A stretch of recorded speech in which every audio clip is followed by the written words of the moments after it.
నమస్కారం. సుప్రభాత ఘంటారావానికి స్వాగతం. ముందుగా ప్రధానాంశాలు.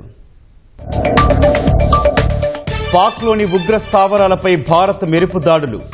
పహల్గాం ఉగ్రదాడికి ప్రతీకారంగా ఆపరేషన్ సింధూర్.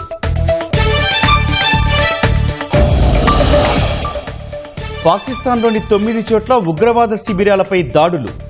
లష్కరే జైషే మహమ్మద్ కేంద్రాలపై విరుచుకుపడ్డ క్షిపణులు. ఖచ్చితత్వంతో దాడులు చేసినట్లు సైన్యం ప్రకటన. పాకిస్తాన్ మిలిటరీ స్థావరాల జోలికి వెళ్లలేదని స్పష్టీకరణ.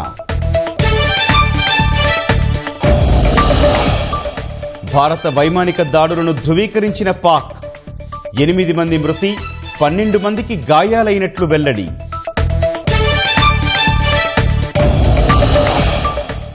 అమెరికా సహా ప్రపంచ దేశాలకు దాడుల సమాచారం. ఆయా దేశాల ప్రతినిధులతో మాట్లాడిన అజిత్ డోభాల్.